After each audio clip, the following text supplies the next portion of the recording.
What's up YouTube, I'm Mike, and today I'm back with an update video on my no testosterone cycle where I have been running Tren, Deca, and Masteron alongside a very small amount of E2 to try to get myself into the normal reference range by using exogenous estrogen rather than the aromatase pathway provided by testosterone. I hope to be making this video a week ago.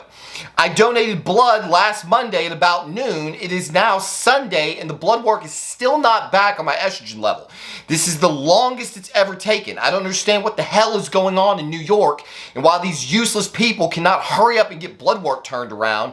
If my doctor had ordered it, it'd been back in 24 hours. But since I order it myself, it takes forever every time I order it. This is why like some of you guys complain like, oh my God, Mike's got all this money. He won't go get his E2 checked and just let us know where he's at. It has nothing to do with that and everything to do with the fact that it's a total pain in the ass to have to wait 5 days for blood work when by the time you get it back, everything is already changed. And so the only reason I'm even making this video, because I'm guessing that I'm gonna get the blood work tomorrow, maybe eventually, is because now 6 days have passed since I felt like I had my E2 relatively close to the range, or I was concerned that it was high. And so that's why I went to get it checked. I went to get it checked to make sure it wasn't high. And so basically what I'm giving you today is a feels report, since I have no empirical data on the estrogen side, so that we can compare, hopefully tomorrow, how I've been feeling this week with what the actual number on the test says. As I stated in previous videos, the way the estrogen has been reacting in my system is very, very bizarre. So I've been on estradiol injections for about a month now. Let me see, I just looked at my calendar. I started estradiol injections back on, I believe,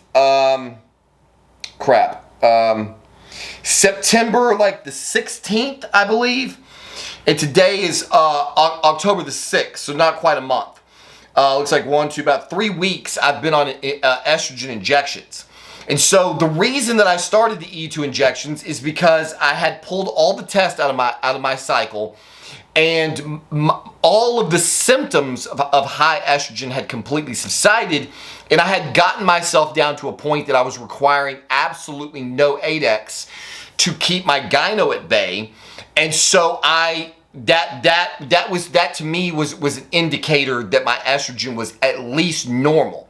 Over the course of the next few days, 4 to 5 days after my gyno completely subsided, I began to experience what I thought and still do think was signs of low estrogen. I completely lost interest in my wife. I started having crushing lethargy. I was shocked by how lethargic I was. No interest in going in the gym, a lot of anhedonia, not really feeling life in general. And so I decided that this I had succeeded, that it's what was expected. Obviously you take all of the testosterone out of your system. You only have 300 milligrams of nandrolone, the Deca that is aromatizing. That should not be enough to make a physiological amount of estrogen. And so this is what I expected to happen. And so when I started experiencing all the signs and symptoms of low E2, I started out with a 0.2 milligram injection of estradiol back on or around September the 16th. Over the course of the next few days, however, my gyno started to act funny. It would come and go. And so when the initial dose that I pinned was 0.2 milligrams, and like 2 days after injection, I noticed that my nipples were swollen and a little bit sensitive again. It's usually just my right one. The left one is way less of a problem. My right one is usually the major problem. And so I had intended on pinning 0.2 milligrams every 3 days. That was the initial plan. When I started getting sensitivity, I decided to wait 4 days. Then I started feeling bad again, so I pinned 0.1 milligrams 4 days later. And when I pinned that 0.1 milligrams, the gyno actually reduced. I talked about this in a previous video. It stayed reduced for about a couple of days and then it started to flare up again. About this time, I was feeling really miserable in general. Like I said, a lot of side effects of like anhedonia, just not being able to enjoy anything, total disconnection from my wife, and my broke D game problems returned. I wasn't having any problem getting into the game, but I was having problems staying in the game. And so again, I made the video referencing how I had a previous example in the past where I had my estrogen dialed into the sweet spot at 16 picograms per milliliter, and massive gyno flare up, and my prolactin was at 6.8 at the time, which is totally in the normal end of the range. I started dosing cabergoline and knocked out the gyno and knocked out the depression symptoms that were coming alongside it. So about this time, I took a 1/4 milligram of cabergoline, felt better. So I was like, okay, here we go again.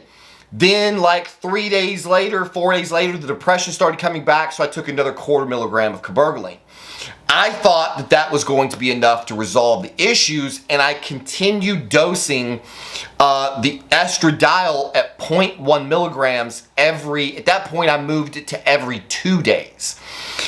Because I was still despite the fact that the cabergoline was offsetting a lot of the symptoms, the depression symptoms primarily, I felt less depressed, but I still had no connection to my wife. I was having no morning wood.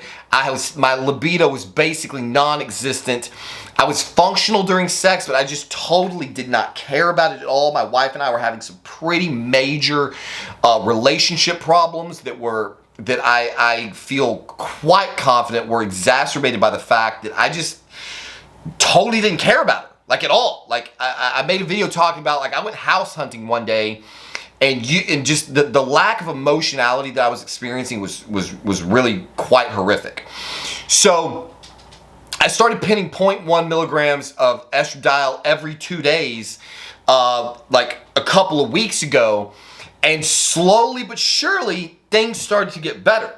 So the first thing that I noticed was that my energy level suddenly came back.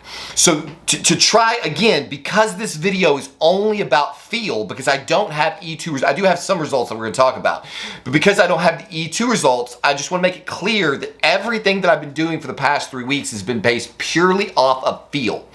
So I felt low, I began dosing estradiol, then I had symptoms, primarily gyno, that I might be high, but no other symptoms of high estrogen, so I dosed cabergoline. Then I experienced continued symptoms of low estrogen, like I said, lack of energy, lack of libido, lack of interest in my wife. So I started increasing the estrogen dose, because the crazy thing was, the only reason I was concerned that I had zero symptoms of high estrogen other than the return of the gyno. And so that made me nervous. And so, but when I would break down, basically what was happening is I would go 2 days, day 3 would come along, I would be nervous, waiting for my blood work, I'd be nervous that I was going high again. Everything else in my life was miserable, and my wife and I both basically agreed, like, just pin the E2. Like, worst case, the high is not the end of the world, but this low, potentially low, total lack of pleasure, total lack of connection, like, this is killing our marriage. So let's err on the side of going a little high. So I would pin the estradiol, 0.1 milligrams. I would wake up the next morning, the gyno would be gone.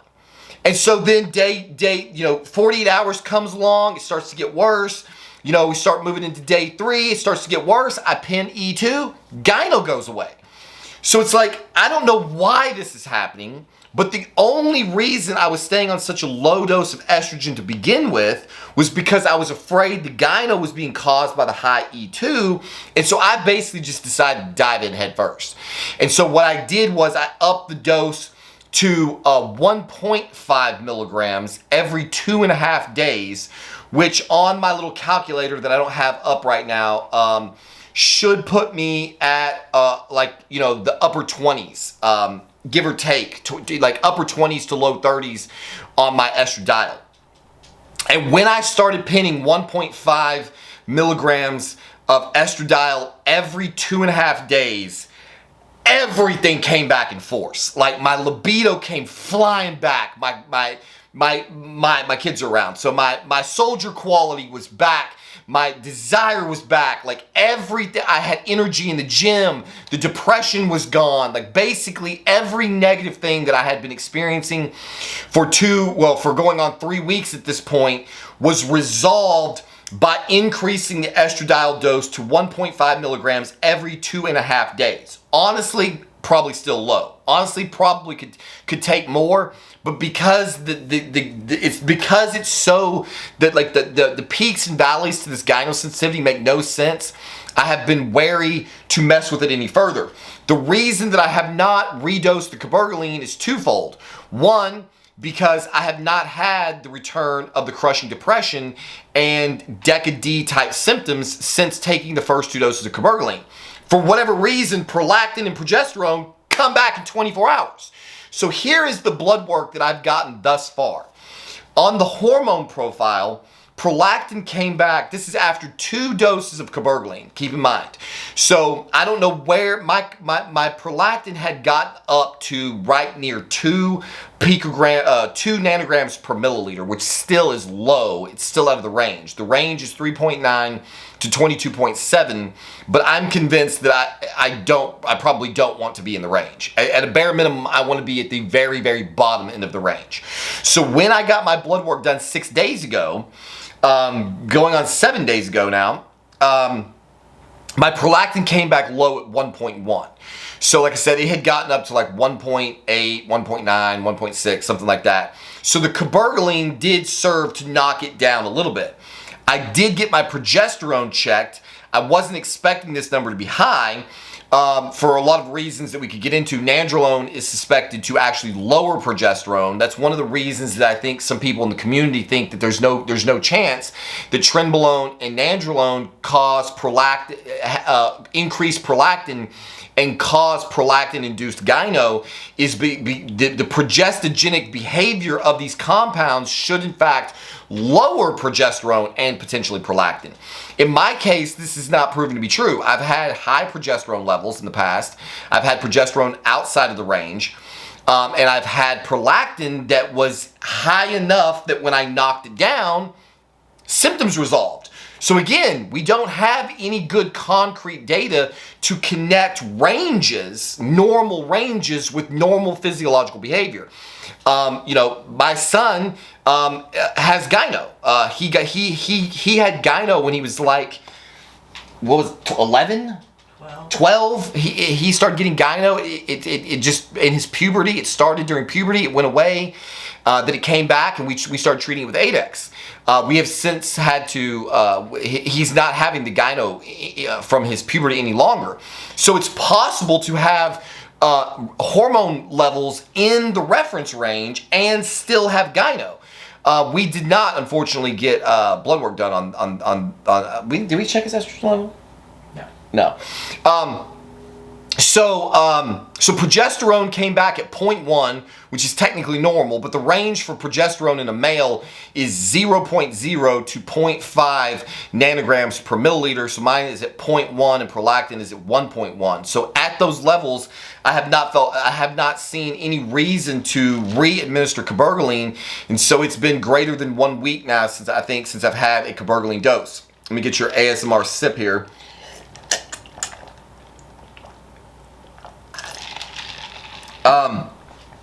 So that's all I have to share with you as far as blood work goes on the hormone profile, because the estradiol has not come back.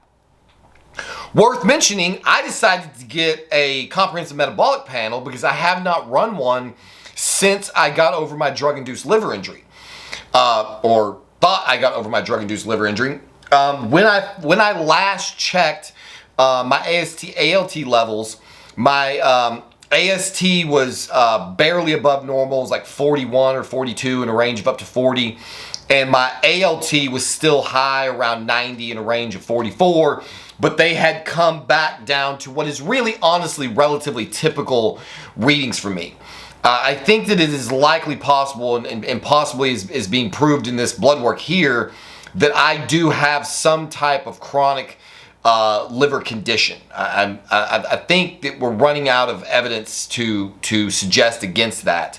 My liver stays pretty much inflamed year round, not excessively inflamed, and unfortunately, I cannot use this data that I'm about to present to you to make any good conclusions, because within the week leading up to this blood work, I had both been drinking Hypnotic on a regular basis, and I had taken a few, like 3 doses of Anavar.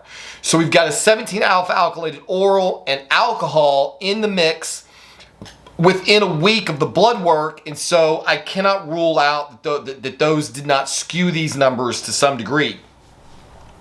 So AST came back at 58 in a range of 0 to 40, which is high, obviously, and ALT came back at 100 in a range of 0 to 44, so greater than 2 times the top end of the reference range. Again, my wife and I had been both ill for a week, or we think we were ill. I don't know whether the extreme lethargy I was experiencing was due. We thought we had COVID.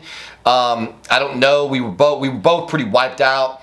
And then there was drinking, and one of the reasons I was taking the Anavar was trying to get awake enough to get enough energy to get out of bed and go to the gym. So I had been taking clenbuterol in the period leading up to this. Obviously, that shouldn't affect the liver, but I was also taking oxandrolone, trying to get a little jolt of energy to actually be motivated enough to get in the gym.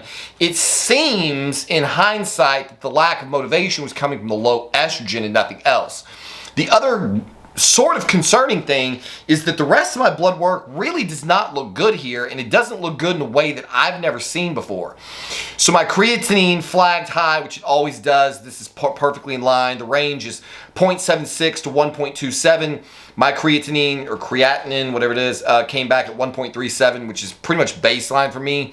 1.3 is about where I stay year round, which is typical of somebody who does a lot of bodybuilding, weightlifting, muscle turnover, a number of factors. What I don't really ever experience, this is kind of shocking, is a low bun to creatinine ratio, which is what I got. The normal range is 9 to 20. My bun came back slightly low at 7. Everything else is normal with the exception of 2 other things. One is carbon dioxide total, barely out of the range, low at 18 in a range of 20 to 29. My albumin was low, 3.9 in a range of 4.1 to 5.1.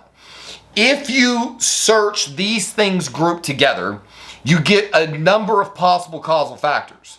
Interestingly enough, malnutrition. Malnutrition is a causal factor for these 3 things to flag low. I was in the middle of a crash diet cut where I lost 12 pounds of body mass in 2 weeks' time. So I don't know if it's fair to say I was malnourished, but it is a causal factor. So I can't rule that out. I'll have to do repeat blood work to see if this stays in this condition. 2 other causal factors are chronic kidney disease and or chronic liver disease. With the trend being more likely liver disease. So I don't know if this is indicative of the fact that after having drug-induced liver injury, that I just did not escape it unscathed. My body, my AST, ALT levels were as high as 1,300, just orders of magnitude higher than the top end of the reference range. I was very, very ill for an extended period of time. Thankfully, my body recovered, but it is possible that it did not recover without some lingering damage. I've had liver problems my entire life, likely due to alcohol abuse and any number of other things. And so, I don't know. Come on, baby, you're fine. So I don't know really what to make of this blood work here, because low carbon dioxide, low bun, low albumin are not anything that I think that I recall ever seeing. I'm pretty sure that we looked at the historical report and those have never been low. I think some of them may have been when I was really ill. So again, I don't want to jump to too many conclusions. So in the absence of the E2 result, unfortunately, this video, again, like I said in the beginning, is just back to a feels report. The good news is that I feel phenomenal. I actually feel very, very good right now. My libido is cranking. All of the brain fog, the disconnection, the disorientation, the disassociation, all of the negative psychological factors that I was experiencing a few weeks ago, some of which I was blaming on Clen, some of which I was blaming on my Tren Ace dose, all of those have subsided. I have not felt this mentally clear in a very, very long time. In fact, one of the reasons that I have not been making very many videos recently is because I took up a new hobby. Usually I spend all my spare time studying steroid pharmacology, and to be quite honest with you, I have just about had enough of this fucking game. The steroid pharmacology world is a world where absolutely nothing is predictable. You know, what the amount of, you know, what Tren, the effects that Tren have on me can be totally opposite than the effects they have on somebody else. The amount of aromatase expression in my body is substantially higher than most of the people. So like, people are always coming to me looking for advice, looking for ideas, asking me what they should do. And it's really impossible to give anybody anything conclusive, because what works for me could have the polar opposite effect in somebody else's body. And I have just over the past 4 to 5 years, I've really run out of energy for fucking dealing with these variables. And I got back online the other day and started studying physics. So for the last week, I've been immersed in studying physics, because in the world of physics, in the world of math, things just are what they are. They're always the same thing.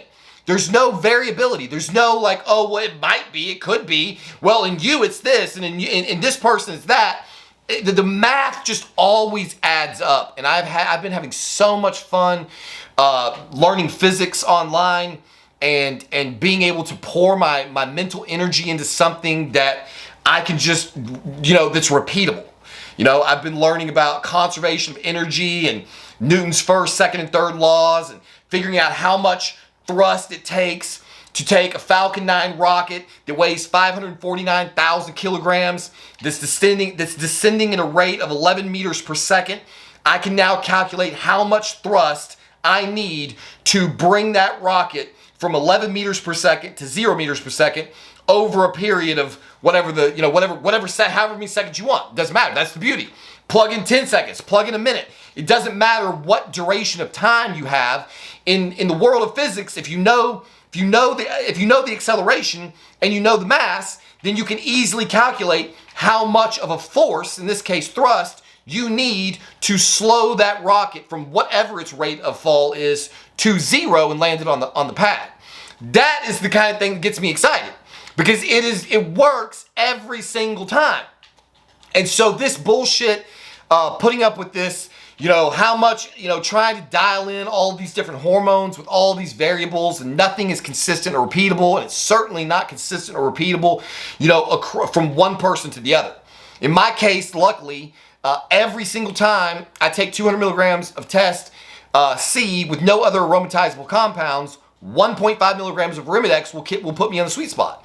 If I'm on 500 milligrams of test and no other aromatizable compounds, 3 milligrams to 3.5 milligrams will put me in the sweet spot. Those things are known factors for me.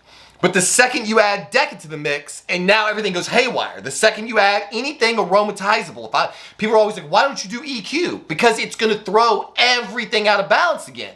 So the second I put EQ in the mix, now I'm back to paying $85 for estrogen blood work, and I have to wait a week to get the results. So I'm suffering for a week. For a week, I'm dosing drugs that are potentially making my estrogen go even higher or even lower than it was at the date of the test, and I can't find out for a week till a week down the road. So if whenever my blood work finally comes back from this useless laboratory, then whatever that number is no longer even real anymore, because I've changed my dose since then, because I couldn't spend 6 days in misery waiting for blood work to come back. I'm just not going to do it. So whenever my blood work comes back, whatever the estrogen level was at that time, it's now higher because I've increased the dose. Luckily, I can, in this case, use some math to narrow in on whenever I get my blood work done, that number will be or should be good enough for me to dial myself in with a good degree of accuracy from then. Because I know based on the math, what that amount of estradiol should produce. So when I see what it did produce, then I can figure out how much of that is coming from aromatase, and then do a little math to figure out whether we need to go up or down. And hopefully that adjustment will put me straight into the sweet spot, and it will only require one more test to solidify that and get that locked in. The best thing, honestly, that could possibly happen is that my E2 test comes back either low or in the low end of normal of the range. If my E2 test comes back high again, I do not know what to do in this situation, and I very possibly will abort the experiment, because the only thing that has made me feel better over the course of the last 2 weeks is increasing my estrogen level. When I had my E2 tested, I was feeling very good that day. I told my wife, I was like, I feel like this was a good day to get tested. I'm feeling good, everything, but I ended up feeling better later. Relative to that day, but the day I got it tested, I was feeling very good. So if the blood work comes back perfectly in the normal range, then 0.1 milligrams every 2 days is likely a viable dose. If it's at the low end of normal, then 1.5 milligrams of E2 every 2.5 days is likely a viable dose, or somewhere in the mix. But we will have really gotten close to where we need to be. If it comes back high, then it's back to no man's land, because we're back to a situation where that means I cannot dose myself by feel, because every single thing that I'm feeling is the polar opposite of what's on the paper. And I'm terrified, honestly, that's going to happen. I'm really terrified that the results are going to come back high, and then I'm going to have to try to figure out why it is that I have broke D game and no connection with my wife and no emotionality, why I have 100% of the low E2 symptoms with high E2. I just, then I guess we're back to prolactin or something. I don't know. It's just going to be, at that point, I seriously may quit the game. So whatever the results of this blood work are over the next couple of days, unless they lost it, that's my secondary fear, is that somehow they lost my bile, because I don't know, it's never taken this long, so I don't know what the delay is. This singular blood test result really could possibly pave the way for what I plan to do in the future. There is a large part of me right now, after the misery that I have been through, and I have put my wife through, and that I have put my body through over the past 6 months, that wants to absolutely abandon the program. I can pull back to take the Deca out, which I don't want to do because I love the joint support. But if this E2 is off, I'm afraid I'm at a point where the Deca is just not controllable. I don't know how else to read it, because it's causing everything to be reversed in my body. And if I find out that, hey, this amount of E2 and everything gets me dialed into the sweet spot, and I have no gyno, but I have no connection to my wife, and I have broke D game, and I have no energy, well, that's not a win. That's not a win. And so if I have to have high estrogen outside of the range to feel good, then Deca is just not the answer, because I did not have to have abnormally high estrogen levels and gyno to feel good and be functional prior to the administration of the nandrolone. So we'll see. That again, I wish I had better data. I wish I had something conclusive to give you, but I don't, and I didn't want to wait until I got the conclusive data without being honest about how I feel now. As much as I hate being wrong, the science is no good if I'm not honest about it. So right now, I'm convinced, based on the way I feel, that my estrogen is either low or in the normal range. If it comes back high, I don't know what to do, guys. So there you have it. As always, thank you for watching. As soon as I get more data, I'll make a follow-up video giving the conclusive results, and then determine where I'm going to go from there. Because I'm telling you, if it's high, I mean, I don't want to make any promises. I get frustrated, and the thing is that there's just not a whole lot of fucking quit in me. And if it comes back high, then my brain will probably start spinning up and calculating and researching and trying to figure out why that's true. I don't know. Whatever's going to happen is going to happen. The Matrix has me. There's no doubt about it. And right now it's trying to torture me, but I'm not going to let it win. So there you have it. As always, thank you for watching. We'll see you on the next one.